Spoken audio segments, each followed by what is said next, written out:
La double vie de Rima Hassan. Après les questionnements sur les collusions de la députée européenne avec des puissances étrangères, ces mystérieux voyages à travers le Moyen-Orient dans des hôtels de luxe, ou l'intrigante carrière de son père entre armée syrienne et usine d'armement iranienne, de nouvelles révélations de la journaliste Nora Bussini jettent le trouble sur le profil de l'élue insoumise, une personnalité pour le moins ambivalente qui semble alterner entre fascination et aversion pour la communauté juive. Il y a bien sûr cette longue histoire d'amour entre Rima Hassan et un garçon juif, une relation qui a duré plusieurs années, pendant lesquelles la jeune femme envoie des messages affectueux pour souhaiter de bonnes fêtes juives à la famille de son amoureux et prend des cours d'hébreu. L'étudiante en droit tente également de rencontrer d'autres hommes juifs, mais aussi de se lier d'amitié avec des soldats de Tsahal via des réseaux sociaux, de voyager en Israël et de leur laisser sans succès de mystérieux paquets à l'aéroport. Dans le même temps, elle reposte des tweets de la figure antisémite d'ultra-droite Alain Soral et anime un profil Facebook qu'elle nomme Rima Hassan 88. Or, le chiffre 88 est ce qu'on appelle un dog whistle pour sa double signification.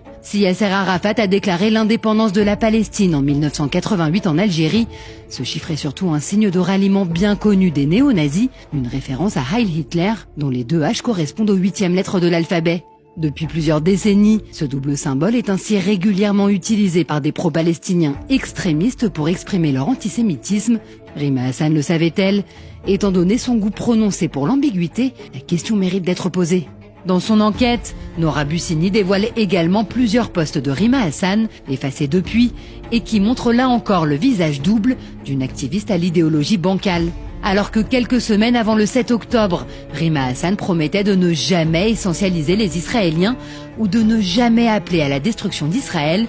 le jour même des pogroms anti-juifs, l'activiste pro-palestinienne haranguait François Ruffin en déclarant que croire en la solution à deux États, c'est se mentir à soi-même, ou lançait au parti Europe Écologie Les Verts, qui condamnait les massacres anti-juifs, les Palestiniens aussi ont le droit de vivre en sécurité. Une forme de validation de l'opération terroriste du Hamas, à laquelle s'ajoutait le relais de fake news lugubres, comme lorsqu'elle affirmait que Shani Louk, dont le cadavre avait été exhibé dans tout Gaza,